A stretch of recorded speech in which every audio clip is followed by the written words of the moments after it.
The radio squawked at 11:47 p.m. on a Tuesday. Static, clipped words. The kind of call that tightens your gut. Structure fire, 2,347 Cedar Ridge Drive. Possible occupants inside. I shoved into my turnout gear and bolted for Engine 4 with the rest of our volunteer crew. That address sat inside Cedar Ridge Estates, my neighborhood, for the last 15 years.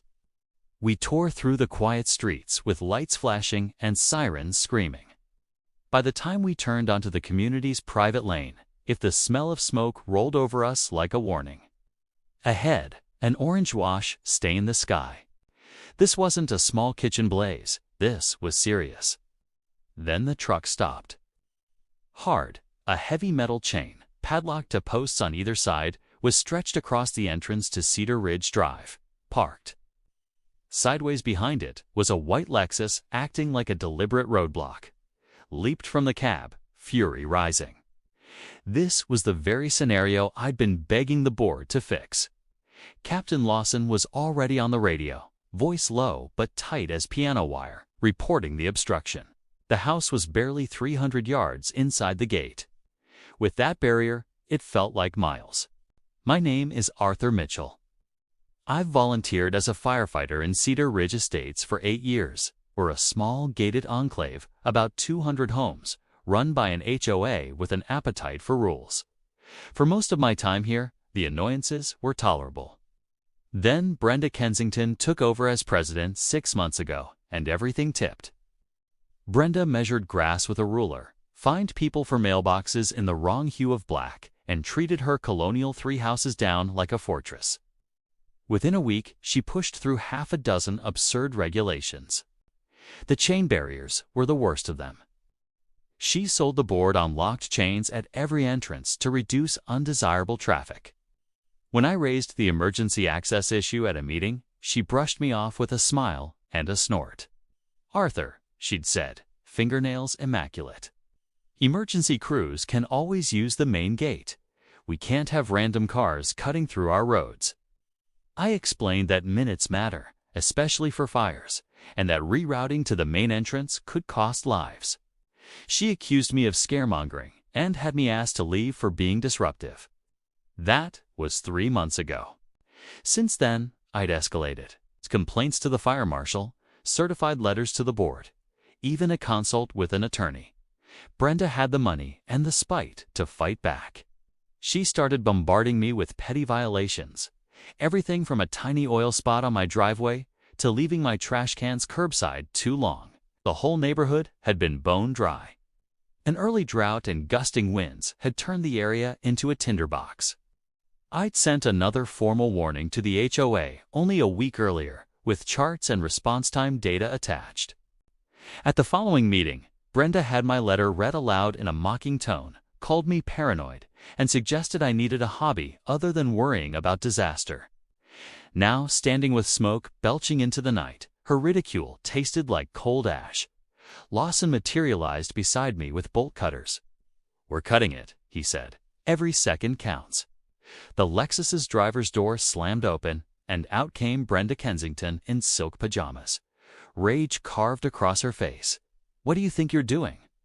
she screeched, pointing a perfectly manicured finger at the cutters. "That chain is HOA property. You can't just destroy it." "Ma'am, there's a structure fire," Lawson said, keeping his voice flat and professional. "We need immediate access." Brenda planted herself in front of the chain. "This is a private road. You have no authorization." "There are procedures to follow," she hissed, putting herself between him and the barrier. Behind us, the second engine and a ladder truck pulled in. Radio chatter spiked. The blaze was gaining on the wind. I wanted to shove her aside and cut the lock myself. Instead, I stepped forward and said, "Brenda, people could die because of this. Move aside or you'll be arrested for obstruction." She whirled on me like she'd been waiting.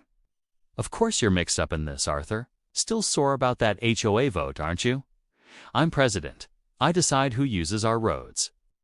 Go around to the main entrance like everyone else." Lawson had had enough. He hit the mic. "Dispatch. Be advised, we have an individual actively obstructing fire suppression efforts at 2347 Cedar Ridge Drive. Requesting immediate law enforcement assistance, unit repeating 2347. Something in Brenda's face changed. Her voice, which had been a sneer, went thin. "Did you say 2347?" she asked. Lawson repeated the address. She started moving toward the chain with hands suddenly clumsy. The color ran from her cheeks. "That's my house," she mumbled, barely loud enough over the roar of the flames. "My daughter, she's home. Chloe's home." Her fingers fumbled in pajama pockets. She dropped her keys twice, trembling. "Please, please, I'll unlock it. Save her. You have to save her. She's only 14. The change in Brenda was instantaneous, like watching ice melt under a blowtorch. The imperious HOA president, who had once lorded over our neighborhood, vanished, replaced by a terrified mother clawing at a padlock with trembling hands. Her perfect hair fell into her tear-streaked face as she yanked at the chain, desperate to rip it open before the key even turned. "Move," Captain Lawson barked, stepping forward with the bolt cutters. The metal chain snapped with a sharp, echoing clang, and our engines surged through the opening. Brenda was left standing there in the road, her silk pajamas flapping in the night wind as we roared past. The sight that met us was pure hell. The entire second floor of Brenda's grand colonial home was swallowed in fire. Flames tearing from every window, the structure howling under its own destruction. Smoke billowed thick and black from the open front door. On the lawn, a woman in a robe screamed directions, one of the neighbors. "Her room's in the back, second floor, last window on the right," she cried, pointing frantically. "She was there a few minutes ago, but she's gone." Lawson began issuing orders before she'd even finished. Our crew moved on instinct, years of training kicking in. I grabbed my air pack and followed Bennett and Davis straight for the entrance. The heat hit us like a physical blow. Even through our gear, it was brutal. Inside, visibility dropped to nothing. The world became swirling black smoke and orange glow.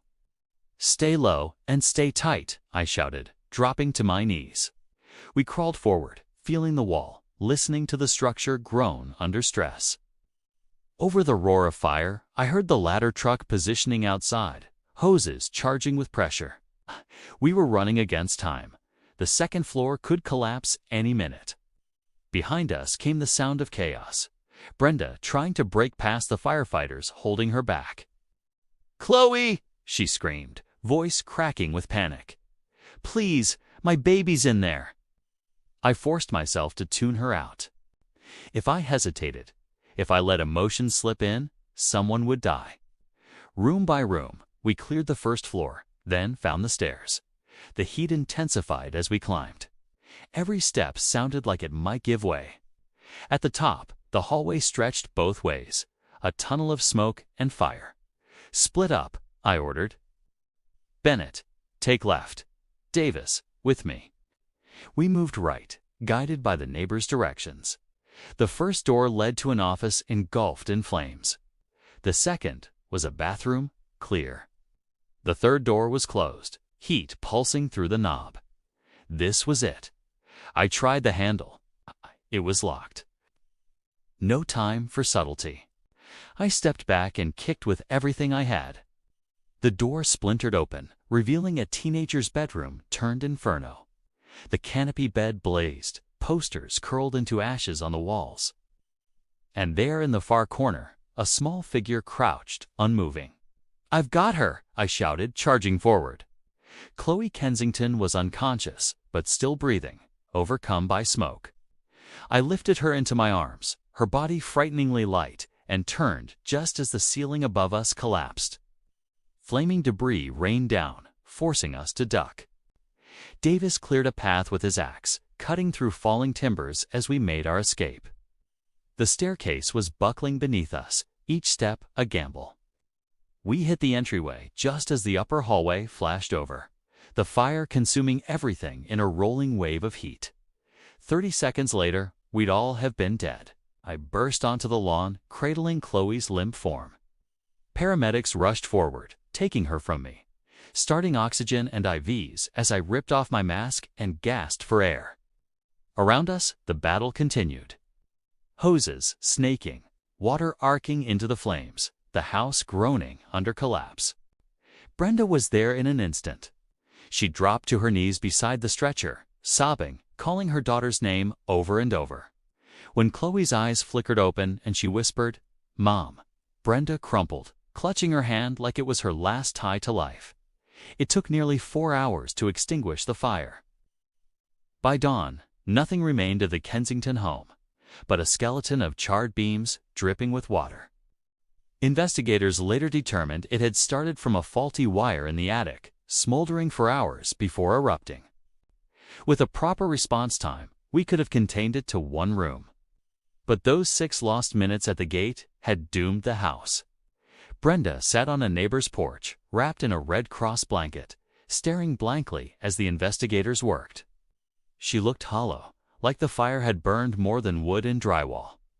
When she saw me approach, she didn't sneer, didn't speak in that sharp, commanding tone I'd come to despise. Her voice was quiet, raw. "Arthur," she said, barely above a whisper, "I need to apologize, not just for tonight, for everything. You tried to warn me, and I ignored you. I let my pride, my need for control, almost kill my daughter." I sank onto the porch beside her, too exhausted to feel any satisfaction. "Chloe's alive," I said simply. "That's what matters." She nodded slowly, eyes fixed on the blackened remains of her home. "The chain," she murmured. "The chief told me it delayed you by 6 minutes." 6 minutes, Arthur. That's all it took for the fire to spread from the attic to the entire second floor. 6 minutes that nearly destroyed my life. For a long moment, neither of us spoke. Then she took a deep breath and said something I never expected. "I'm resigning as HOA president, effective immediately. And I'll make sure every access restriction is removed before someone else pays for my arrogance." 2 weeks later, the HOA gathered for an emergency meeting. The room was packed. Brenda stood before everyone looking smaller, older. Her resignation letter was short. No excuses, no blame shifting. She personally endorsed a motion to remove all the road barriers and adopt the fire department's full emergency access plan. The vote passed unanimously. When the meeting ended, I walked up to her with a small box in hand. Inside was a 6-inch piece of the chain we'd cut that night, still scorched black by falling embers. "For your new house," I said quietly. A reminder that some barriers aren't worth keeping. She took it with trembling fingers. Tears sliding down her face. The HOA fines against her for visible fire damage totaled over $12,000. Her insurance company, citing negligent obstruction of emergency services, denied her claim, leaving her with a $400,000 mortgage on ashes. The state fire marshal's office filed charges for reckless endangerment. She eventually took a plea deal, 3 years probation and 5,000 hours of community service with the fire department. When the judge read the sentence, Brenda didn't protest. Her expression said everything. A woman who had finally understood the true cost of control.